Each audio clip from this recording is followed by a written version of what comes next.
All right, so get ready, because today we are going deep, deep into the 10 plagues of Egypt. Ooh, exciting. But, we are not just going to be talking about the, historical events. You're right. We're going way beyond just the, locusts and boils, Yeah. to uncover the psychological parallels that are kind of hidden within these ancient stories. Yeah, it's fascinating, isn't it? How Ah, something that's, so often seen as just purely like religious or historical right. can offer these like profound insights Yeah. into like the human condition, you Yeah, know? totally. This really. So our source material for this, the Mhm. 10 plagues in our personal lives, Okay. suggests that each plague represents a very specific psychological struggle, Okay. almost like a roadmap to our Interesting. own inner Egypts, Hmm. right? Those limiting beliefs and behaviors that kind of hold us back. Right, and the text even uses like the Hebrew word for Egypt, Ah. Mitzrayim, which, you can also translate it as like limitations or inhibitions. Oh, wow.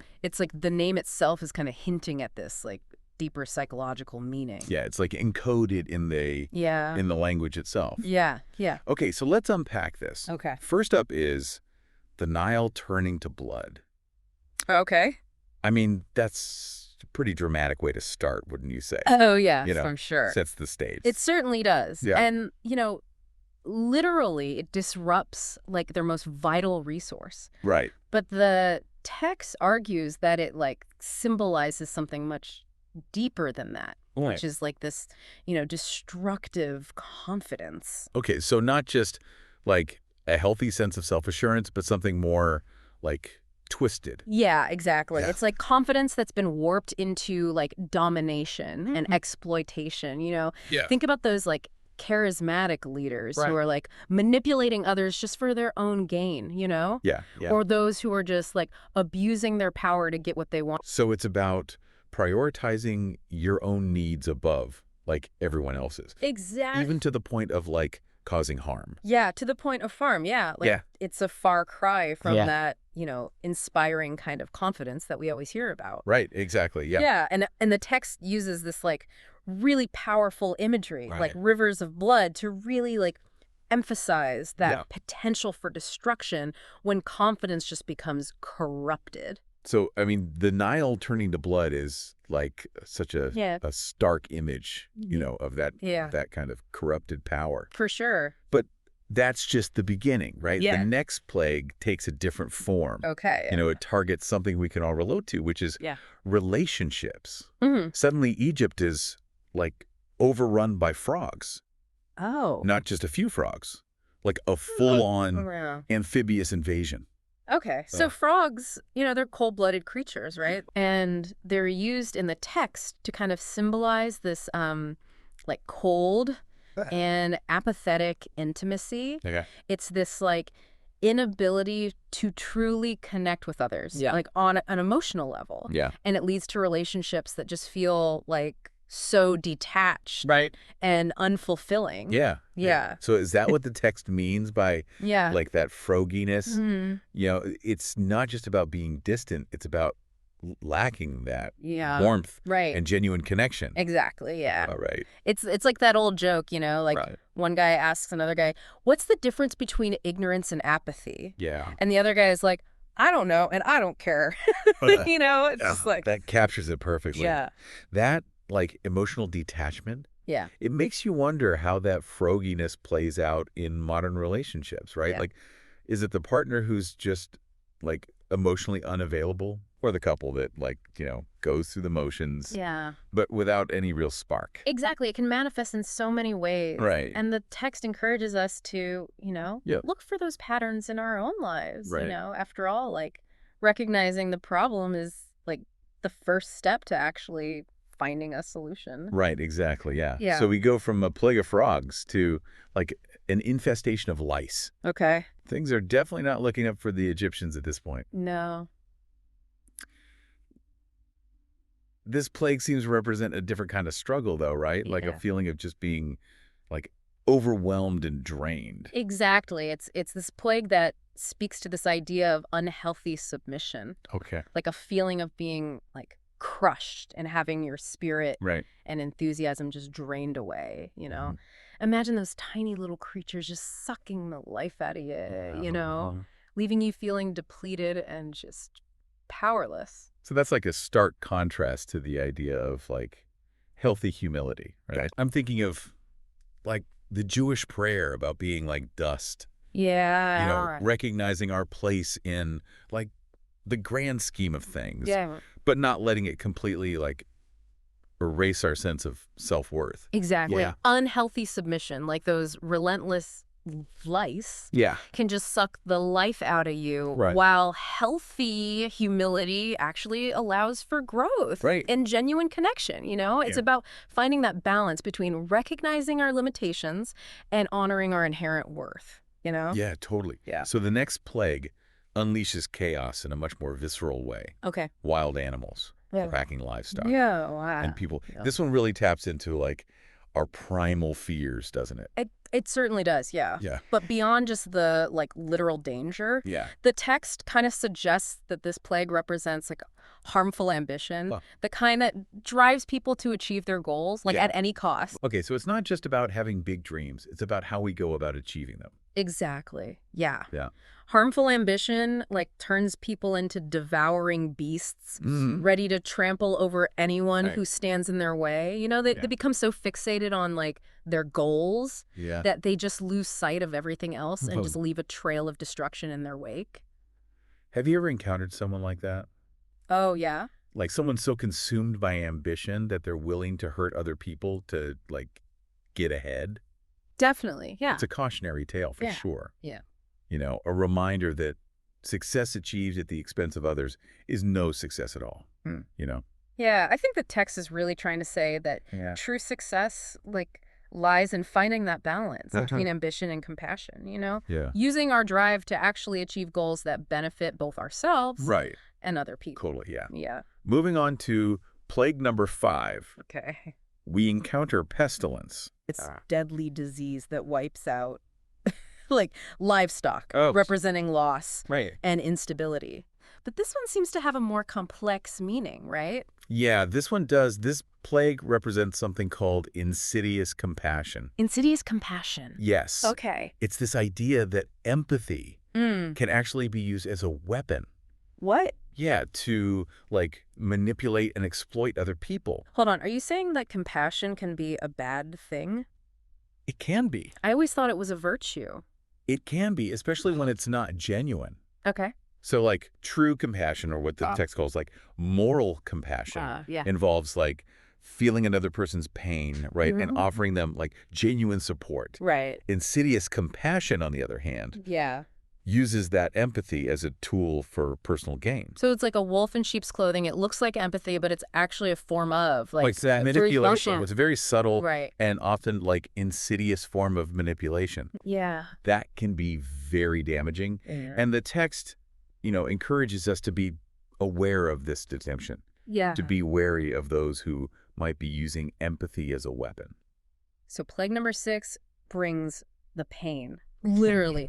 Boils erupt on the Egyptians. Right. Painful sores caused by burning embers. Ouch. Yeah, ouch is right. Yeah. Symbolically, this one's all about rejection, Okay. but with a fiery twist. All right. It's about cruel rejection, the Okay. kind that just burns with Right. words and Oh, actions. yeah. And it just leaves these lasting, emotional scars. The text kind of connects, fire to the ability to reject, both literally and metaphorically. Okay. Fire can destroy, but it can also purify.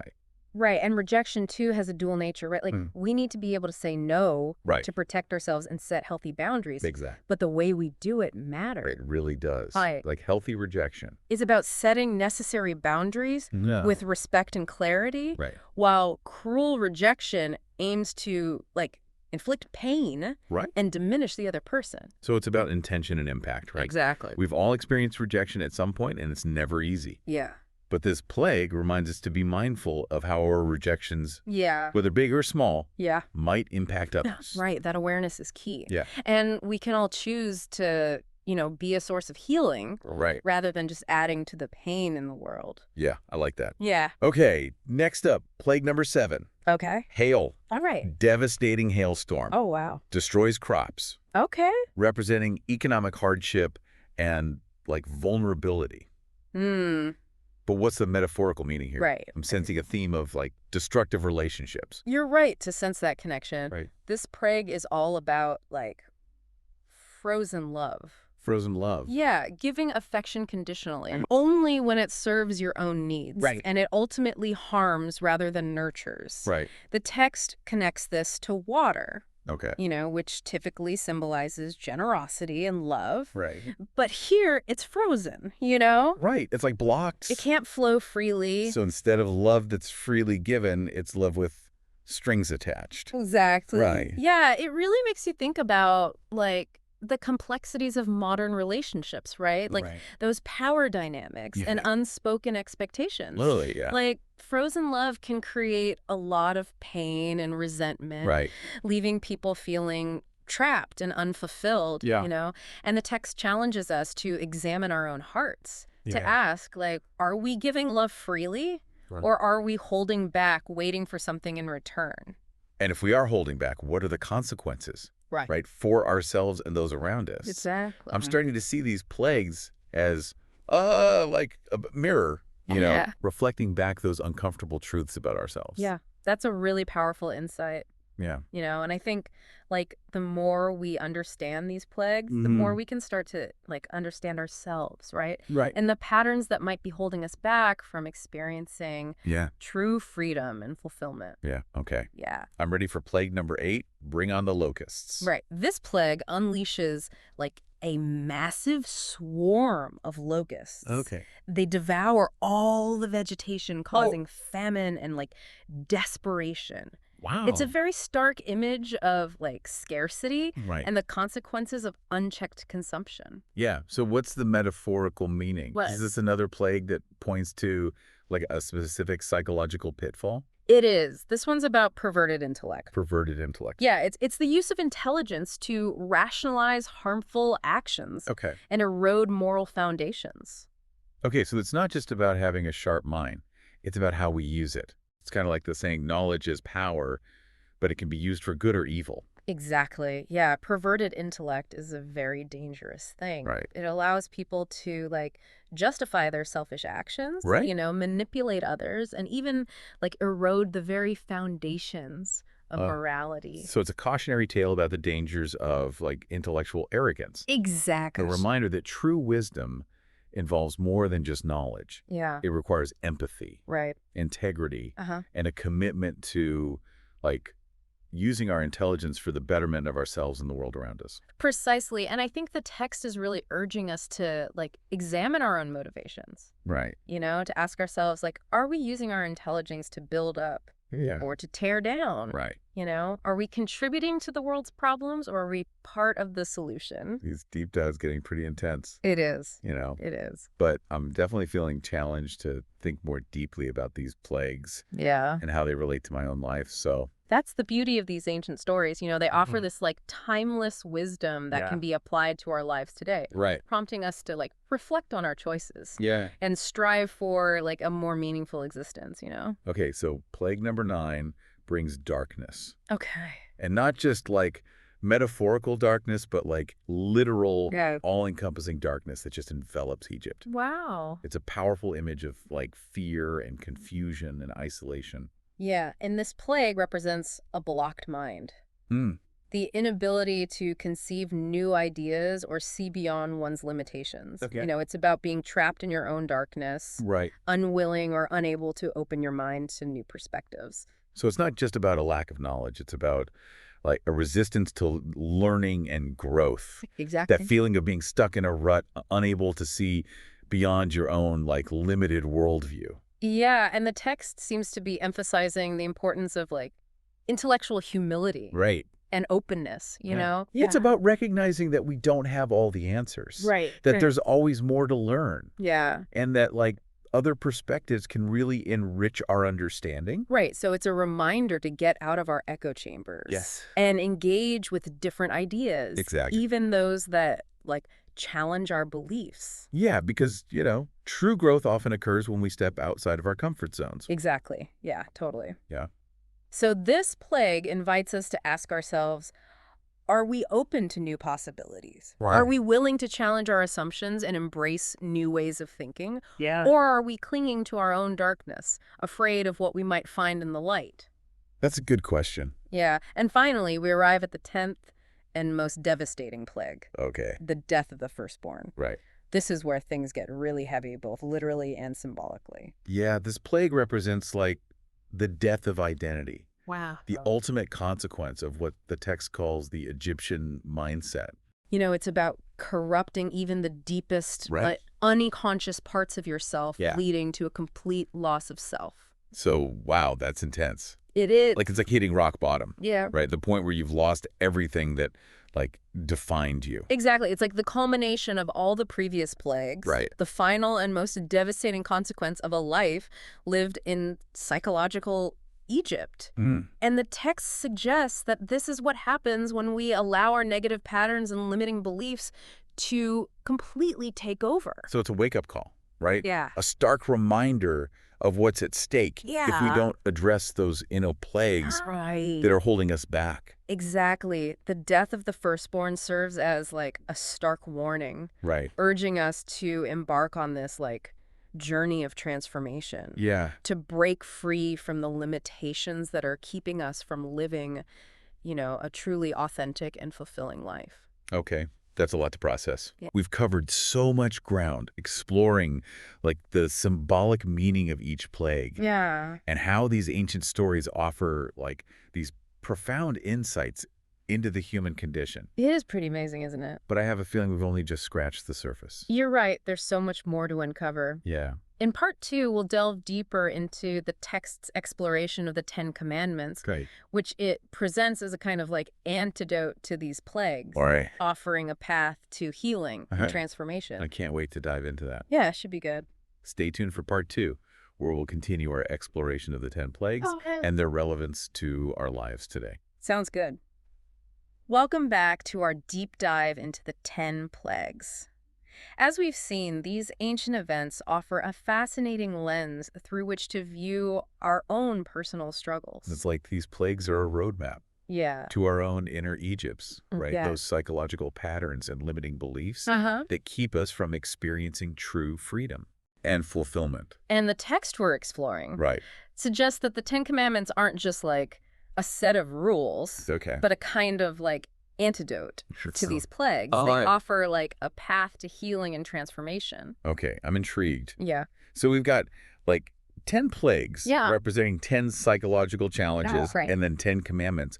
Like, how exactly does that work? Right. Is there like a one-to-one correspondence here? That's what's so fascinating. The text suggests that each commandment directly addresses the specific dysfunction that's symbolized by the corresponding plague. Oh, wow. It's like a recipe for like inner alchemy, Right. you know, transforming those base metals of our struggles into the gold of a more fulfilling life. Right. I love it. Yeah. So let's break this down. Okay. First up, we have the plague of blood, Right. symbolizing that destructive confidence. Exactly. In the first commandment, I am the Lord your God, who brought you out of the land of Egypt, out of the house of slavery. Right. How are those two connected?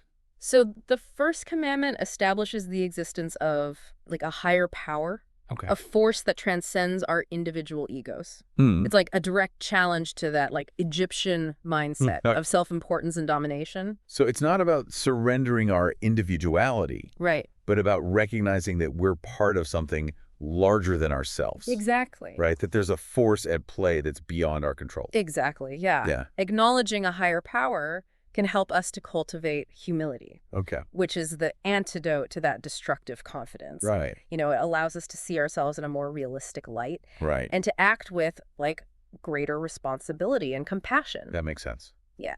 Okay. What about the plague of frogs, Okay. representing that cold, apathetic intimacy we talked about? Right. And the second commandment, Okay. you shall have no other gods before me. Right. So the second commandment is about like directing our attention and devotion to the Okay. right things. Mm-hmm. Remember, like the Egyptian mindset is all about prioritizing self-gratification Right. above all else, Yeah. even in relationships. So by shifting our focus away from those like superficial desires and towards something more meaningful, Yeah. we create space for Yeah. like genuine connection and emotional intimacy. Precisely. It's about choosing to invest our energy in what truly matters. Right. Cultivating loving relationships, pursuing our passions, Yeah. contributing to something larger than ourselves. This is resonating with me. I can definitely see how, like, getting caught up in those superficial desires can lead to a sense of, like, emptiness and disconnection. For sure, yeah. The text suggests that, like, true fulfillment comes from aligning ourselves with a higher purpose, something that transcends our individual needs and desires. Okay, let's move on to the plague of lice, which represents that unhealthy submission. Right. The corresponding commandment is the third. Okay. You shall not take the name of the Lord your God in vain. Right, so this one might seem like a bit of a leap. Yeah, it does. But this commandment is all about, like, respecting boundaries, both our own and those of others. Remember, like, unhealthy submission is about allowing yourself to be crushed, while healthy humility is about finding that balance, between recognizing our place in the world and honoring our inherent worth. So taking God's name in vain is like crossing a line, like disrespecting something sacred. Exactly. And by extension, this concept can apply to how we treat ourselves and other people. Absolutely, yeah. Right. The text seems to be suggesting that when we disregard boundaries, right, whether our own or those of others, we create an environment where, like, unhealthy submission can thrive. So this commandment encourages us to cultivate self-respect and to treat others with dignity. Setting healthy boundaries that prevent us from being taken advantage of. Right. Or crushing our own spirits. Okay, I'm starting to see the pattern here. Yeah. Each commandment offers, like, a specific practice or principle that directly counteracts the negative pattern represented by the plague. That's a great observation. Yeah. It's like the plagues and the commandments are two sides of the same coin. One revealing the shadow, the other illuminating the path to healing. Let's move on to plague number 4, wild animals. Okay. Representing harmful ambition. Right. And the fourth commandment is, remember the Sabbath day and keep it holy. Okay. How does, like, resting relate to ambition? Right. It seems kind of counterintuitive. It might seem that way, but, the Sabbath is about more than just, like, physical rest. Right. It's a reminder to, like, step back from our relentless pursuits, right? And reconnect with something larger than ourselves. Right. It's a time for, like, reflection and contemplation.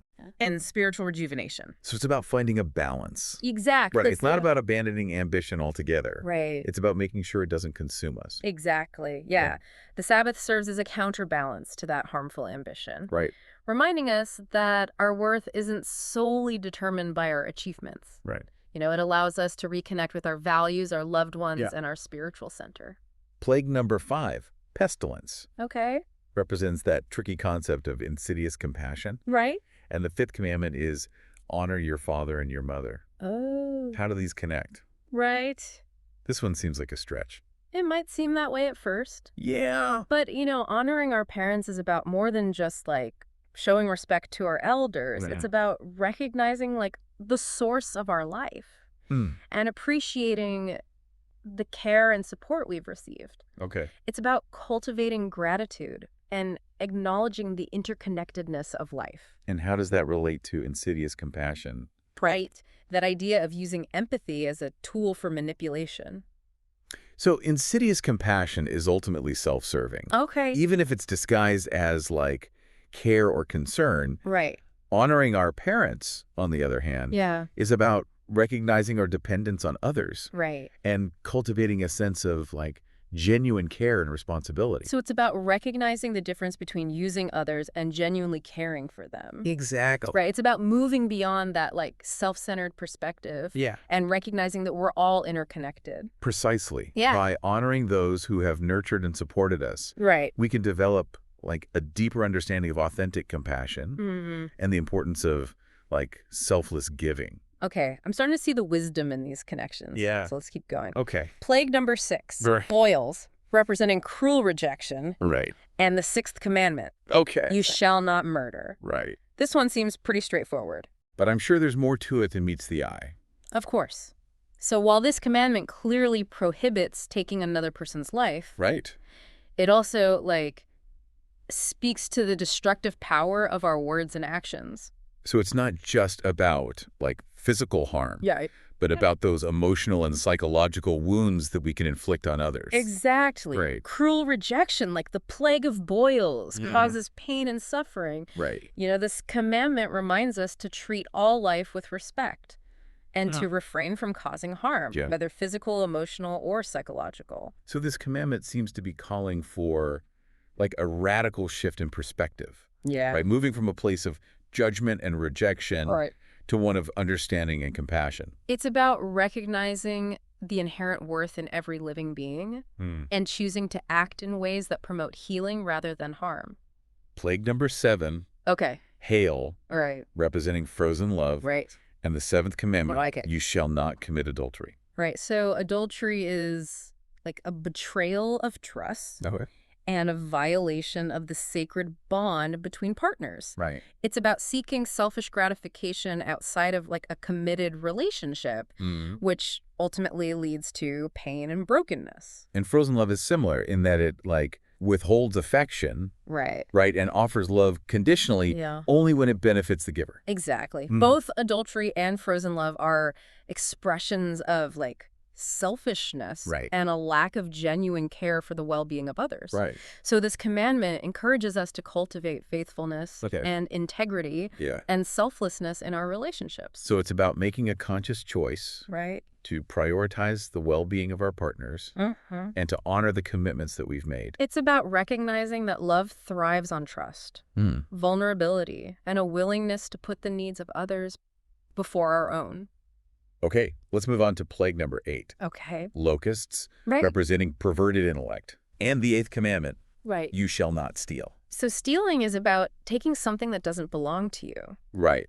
And when we distort the truth or manipulate information for personal gain, we're essentially stealing from ourselves and from others. Right. We're robbing ourselves of the opportunity to like learn and grow. Yeah. And we're depriving others of the chance to like form their own opinions. Right. Based on accurate information. So it's about, like, intellectual integrity. Exactly. Right? Using our intelligence for good, not for manipulating or exploiting others. Precisely. Yeah. Yeah. This commandment encourages us to be honest in our thoughts and actions, to use our intelligence to build up rather than tear down. Right. It's about recognizing the power of truth and choosing to wield it responsibly. This is such a relevant topic in today's world. It really is. Right. With misinformation and manipulation running rampant, Yeah.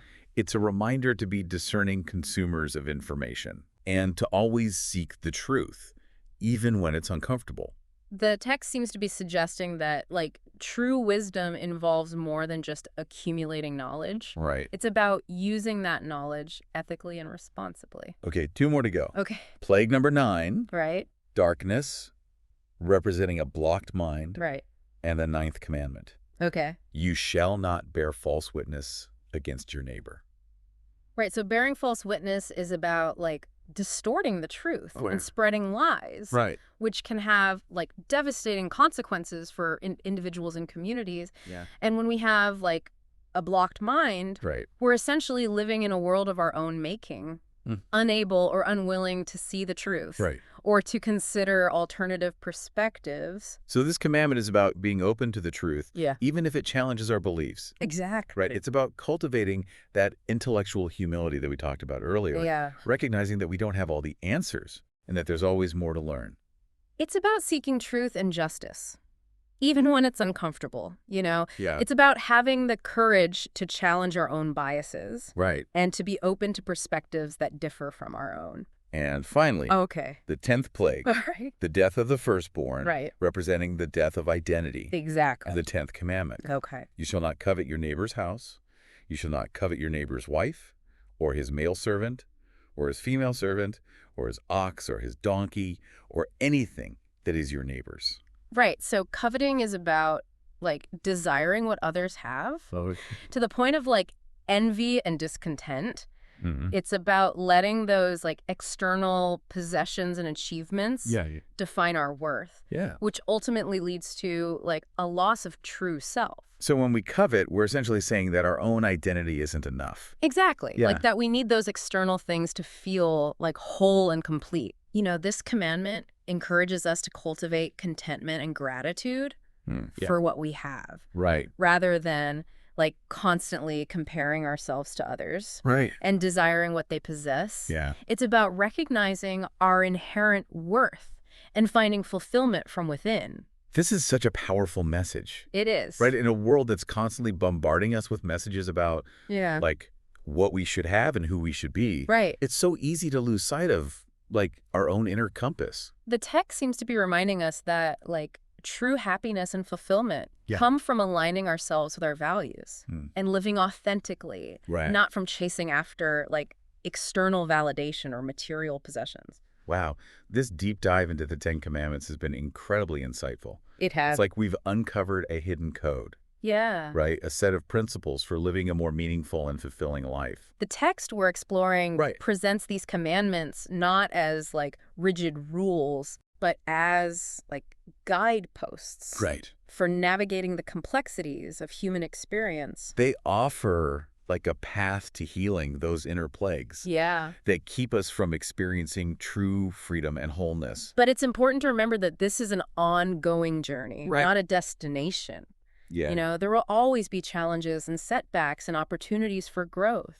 But by embracing the wisdom of these like ancient teachings, we can cultivate the strength and resilience and self-awareness. Right. We need to navigate those challenges and create a life that's aligned with our values and our deepest aspirations. In part 3, we'll explore some additional insights from the text that can help us apply these principles to our lives today. Right. Sounds good. Stay tuned for more. Welcome back to our deep dive. We've been exploring these 10 plagues of Egypt. Yeah. Not just as like historical events, but as powerful metaphors for like the psychological and spiritual struggles that we all face. It's really amazing how these like ancient stories can still offer like such profound insights into the human condition even after like thousands of years. Right. And the source we've been diving into, the 10 plagues in our personal lives. Yeah. It goes even deeper, suggesting that the plagues weren't just random punishments, but like precise responses to the Egyptians' actions. It's this concept of measure for measure. Measure for measure. That really caught my attention. It's a fascinating idea, isn't it? Exactly. The task suggests that each plague mirrored the specific ways in which the Egyptians had mistreated the Israelites. Right. It's like a cosmic balancing of the scales. Like a cosmic karma, almost. Exactly, like how the Egyptians forced the Israelites to carry burdens. And then were plagued by those, like, overwhelming frogs. Yeah. Or how they prohibited the Israelites from performing their, like, ritual baths in the Nile. Only to have the Nile turn to blood, making it unusable for themselves. It's poetic justice, almost. It is, almost like what goes around comes around. It definitely makes you think about cause and effect. In our own lives. Right? For sure. Like, are we maybe unknowingly creating our own plagues through our actions and our choices? It's like, are we perpetuating cycles of negativity? Or are we actually contributing to like a more harmonious and just world? That's a powerful question to consider. It is. You know, it's easy to see the faults in others. But maybe these plagues are a reminder to like look inward. And examine our own contributions to the plagues that we experience, both individually and collectively. I think that's like a key takeaway from this text. You know, it's not about like pointing fingers or placing blame, but about taking responsibility for our actions and their consequences, you know, both intended and unintended. The text also delves into like this astrological interpretation of the plagues that I found really intriguing. It suggests that each plague was designed to like challenge the Egyptians' astrological beliefs. Showing that God's power transcended the celestial spheres that they worshipped. Because the Egyptians like believed that the celestial bodies governed everything. But the plagues demonstrated a power beyond their understanding. So each plague like disrupted the supposed influence of like a particular sphere. Exactly. Like the moon's control over water during the plague of blood. Or Mercury's influence over like living things during the plague of frogs. Exactly. So it's not just about like punishing the Egyptians for their cruelty, but about dismantling their like worldview. And revealing like a higher power at work. It's like God was saying, you think these celestial bodies are in control? Right. Think again. Yeah. And it's a profound theological statement. Yeah. But I think it also has implications for us today. For sure. Right? Like, are we clinging to, like, limited beliefs that are holding us back? Yeah. Are we giving too much power to, like, external forces or limiting ideologies instead of recognizing our own agency and the potential for, like, transformation? So it's like the plagues are inviting us to, like, question our assumptions, expand our awareness, and consider a bigger picture, right? Yeah. Both in terms of, like, the forces that play in the universe and the power that we possess within ourselves. Exactly. And that's what makes these stories so timeless and relevant. You know, they're not just about, like, ancient history. They're about the human condition, the struggles that we all face, and the possibility of, like, liberation. Okay, so after this deep dive into the source material, what are some key takeaways for our listeners? Right. What can we glean from these ancient stories about the 10 plagues? I think the most important takeaway is the importance of, like, self-awareness. You know, the plagues offer a framework for understanding our own inner Egypts. Right. Those psychological patterns and limiting beliefs that just keep us enslaved to, like, fear and negativity and, like, a limited worldview. And as we explored, the 10 Commandments can be seen as, like, a guide to healing from these plagues. Yeah, offering a path to greater freedom and wholeness and authentic living. But it's not like a passive process, right? No, it requires, like, conscious effort and introspection and a willingness to challenge our own assumptions and limiting beliefs. It's about recognizing our own agency and choosing to align ourselves with, like, a higher purpose, however we define that. So it's like we all have the potential to experience our own exodus. Exactly. Right, to break free from those internal limitations that are holding us back from, like, living a more fulfilling life. Exactly. And by understanding the symbolism of the plagues and the wisdom embedded in the 10 Commandments, we can, like, embark on our own journey towards liberation and greater fulfillment. This has been an incredible deep dive. It has. I feel like we've uncovered so much more than just, like, the surface level interpretation of the 10 plagues. It's been a pleasure exploring these, like, rich and multi-layered stories with you. And to our listeners, we hope this deep dive has sparked your curiosity and inspired you to, like, explore your own inner Egypt and embark on your own journey of transformation. It's a journey worth taking. It is. Until next time. Keep questioning, keep exploring, and keep diving deep.